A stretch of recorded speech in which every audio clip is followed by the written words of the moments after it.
कहा जाता है अल्लाह रब्बुल इज़्ज़त के 3000 नाम हैं, लेकिन हम आप जहाँ तक जानते हैं अल्लाह के 99 नाम हैं कुरान मजीद से जो साबित है, और जिसमें से 98 नाम अल्लाह रब्बुल इज़्ज़त के सिफाती हैं, एक नाम अल्लाह के जाती हैं। लेकिन ये जो 3000 नाम हैं अल्लाह रब्बुल इज़्ज़त के, वो भला कैसे हैं? वो ऐसे कि 1000 नाम फरिश्तों को याद है और 1000 नाम अंबिया इकराम को याद है। 300 नाम तौरेत में, 300 नाम जबूर में, 300 नाम इंजील में, और 99 नाम कुरान में, और एक नाम मख्फी है। तो वो जो मख्फी है वो कौन सा है? तो वो अना है, वो यही इसमें आजम है, इसमें जात अल्लाह है, क्योंकि इसी इसमें जात अल्लाह में इसमें आजम आकर जम हुआ, तब ये नाम इसमें आजम हुआ। और यही इसमें जात अल्लाह जो सरकार गौहर शाही के जानिब से सभी को इजाज़त दी जाती है, इसके बिर्द, इसके जिक्र इजाज़त दी जाती है, आम कर दी गई है सरकार गौहर शाही के बरगाह से, हर इंसानों को इसकी इजाज़त दी जा रही है। और यही इसमें जात अल्लाह जो सरकार गौहर शाही आज हर किसी को अता कर रहे हैं, इजाज़त दे रहे हैं, यही इसमें जात अल्लाह इसमें आजम वो बहरे अमानत है, जिसकी बोझ अपने ऊपर लेने से, जिसे संभालने के लिए ज़मीनों आसमान के पास ताकत नहीं, जिसको लेने से ज़मीनों आसमान तक कांप गए, यही वो इसमें आजम है, इसमें जात अल्लाह है, जिसको आज सरकार गौहर शाही बराह रास्त सभी को अता कर रहे हैं। तो मेरी ये दरख्वास्त है, गुजारिश है कि इस अमानत को उस रब्बे कायनात की अमानत समझकर जिन जिन लोगों ने इजाज़त ली है और इजाज़त ले रहे हैं, इस अमानत को उस रब की अमानत समझकर इसकी हिफाजत करें, और इसे लेने के बाद अपने मैं को हक के मैं में, हक ताला के मैं में दफन करें। दाना गुले गुलजार होता है खाक में मिलने के बाद, यानी कि किसी भी बीज को, किसी भी दाने को आप खाक में दफन कर दें, किसी भी सीड्स को, किसी भी तरह के जो सब्जी है, फ्रूट हैं, उसके बीज को खाक में दफन कर दें, उस दाने को, वही दाना गुले गुलजार हो जाता है खाक में मिलने के बाद। खाक में मिलने के बाद एक दरख्त का रूप लेता है, एक पौधे का रूप लेता है, फिर वो खल्क की खिदमत करता है, उसके मखलूकों के काम आता है। तो दाना गुले गुलजार हुआ खाक में मिलने के बाद, जब वो दाना मिट्टी में मिल जाता है, फना हो जाता है, तो उसी दाने से फिर हजारों दाने वजूद में आते हैं। अगर ये नुक्ता समझ में नहीं आ रहा है तो किसी गुरु, किसी मुर्शिद, साहिबे कमाल, साहिबे जमाल, कामिल अकमल अल्लाह का वली की सोहबत अख्तियार करें। ऐसे अल्लाह के वली की सोहबत अख्तियार करने के बाद ये नुक्ता समझ में आ जाता है। सरकार गौहर शाही से बराह रास्त जुड़ने के बाद, सरकार से ये इज़्न लेने के बाद, सरकार के नक्शो कदम पे चलने के बाद, फिर ये नुक्ता समझ में आ जाता है। तो ये है सरकार गौहर शाही की अजमत, उनकी शान। हजरत मौलाना रूमी रहमतुल्लाह अलैह फरमाते हैं, एक जमाना सोहबते व औलिया, 7 साला ताते इबादते बेरिया। मौलाना रूमी जमालुद्दीन रहमतुल्लाह अलैह का कहने का मफहूम मतलब ये है कि यानी हजारों साल या सैकड़ों साल की इबादत हमने की, जिसमें दिखावे का एक कण भी ना हो, एक रियाकारी भी ना हो। आपने बड़ी ही खुलूस दिल से अल्लाह की इबादत की, जिसमें एक भी दिखावा ना हो, एक भी रियाकारी ना हो।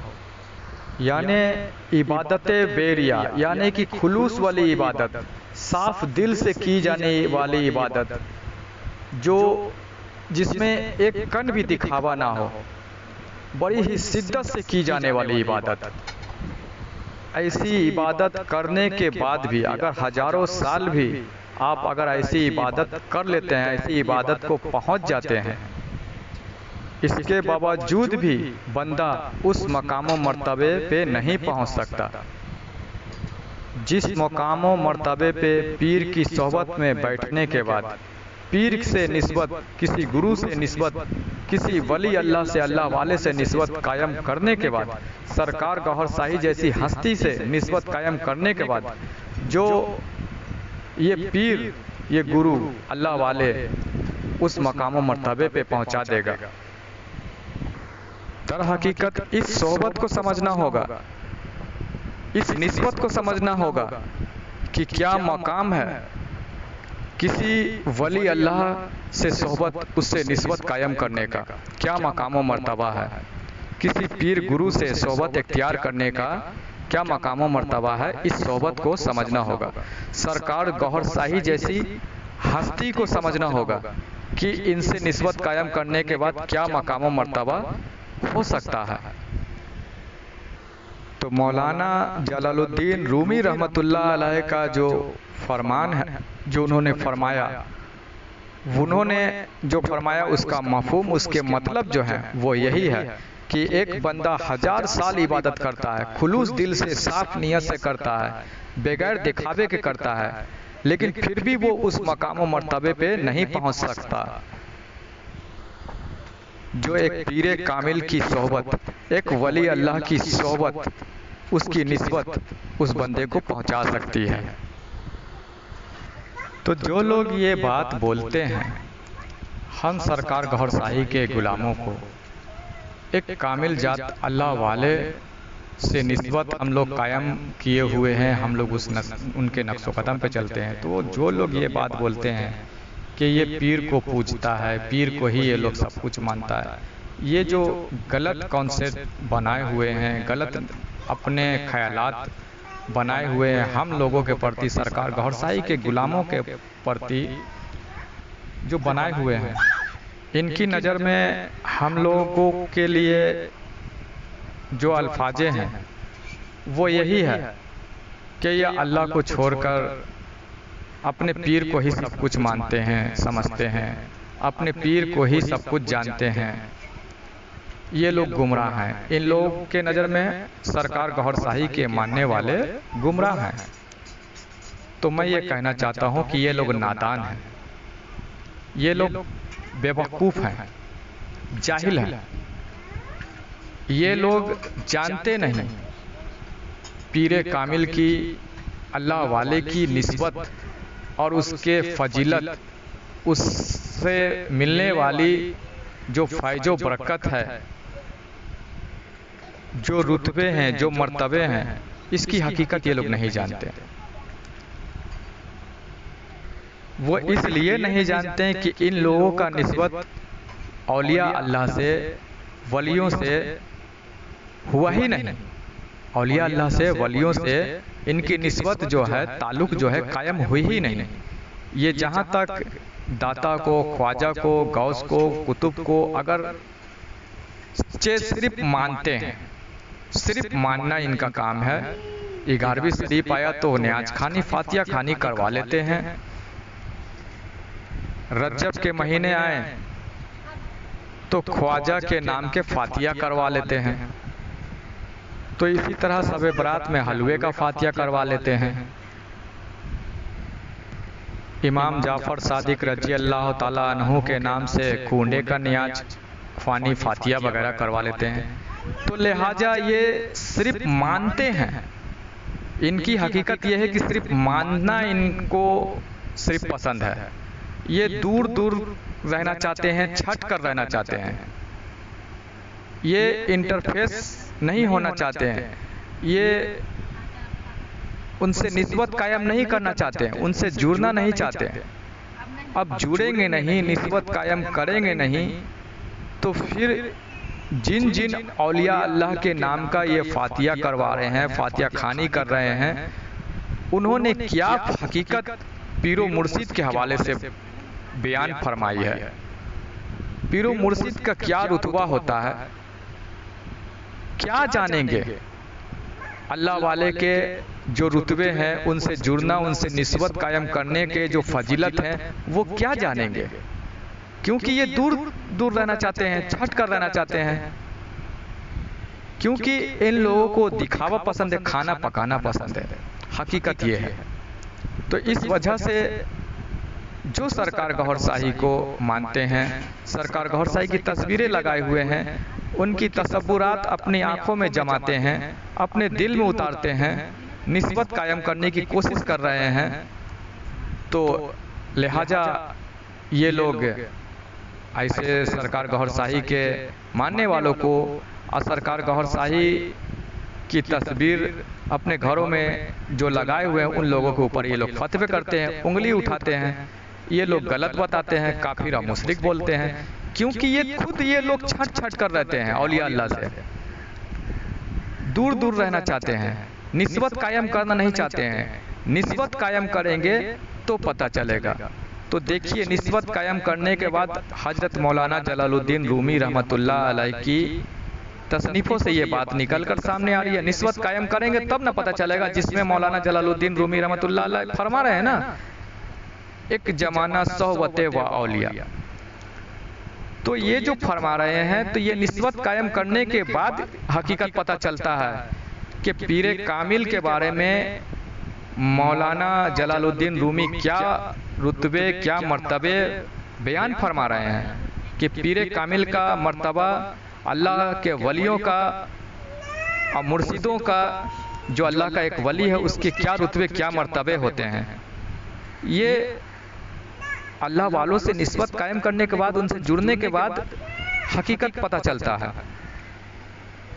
और जब हकीकत पता चलता है तो मालूम होता है कि 1000 साल, सैकड़ों बरस आप बड़ी ही शिद्दत से आपने इबादत की, रब की बंदगी की, रोजे किए, नमाज रखे, हज जकात सब कुछ अदायगी किए, नफिल भी पढ़े, लेकिन फिर भी वो आपकी बंदगी इबादत उस मकाम मर्तबे पे नहीं ले जा सकती जो एक नज़र पीर की ले जा सकती है, एक सोहबत, एक निस्बत, एक किसी गुरु, किसी अल्लाह वाले की ले जा सकती है।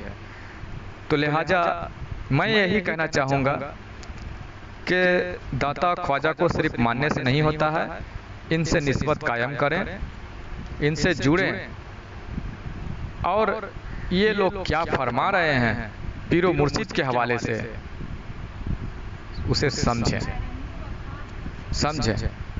मैं तो दलीलें बहुत से अल्लाह वालों की मैं पेश कर सकता हूँ, वलियों की पेश कर सकता हूँ, सरकार गौहर शाही के करम से पेश कर सकता हूँ, और पेश करूँगा तो ये ऐसा जवाब भी मैं पेश कर सकता हूँ सरकार के करम से कि ऐसे लोगों की बोलती बंद हो जाएगी, ऐसे लोगों के जवाब मुंह से निकलने बंद हो जाएंगे।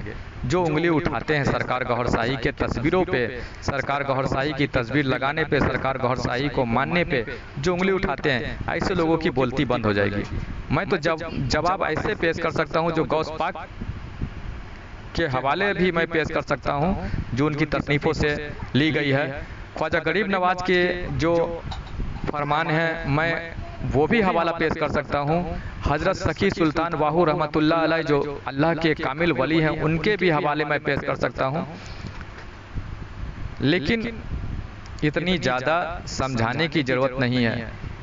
हजरत मौलाना जलालुद्दीन रूमी को तो सभी जानते हैं, और सभी मौलवी आलिम उनकी बातें, उनकी हिकायतें अपनी तकरीरों में, बयानों में पेश करते हैं। तो तो ये मौलाना जलालुद्दीन रूमी की एक ही बात पीरे कामिल की हकीकत खोल रही है। वली अल्लाह की क्या रुतबे हैं, किसी पीर गुरु मुर्शिद से जुड़ने से क्या हमें फ़ायदा, क्या लाभ मिलने वाला है। मौलाना जलालुद्दीन रूमी की इस बातों से ही पता चल रहा है कि आगे जो है किसी भी तरह का कोई सवाल नहीं कर पाए इंसान इसके ऊपर। फिर तो लिहाजा हमें मानने से ज़्यादा कोशिश करना चाहिए जुड़ने की, निस्बत कायम करने की, तो हमारी कामयाबी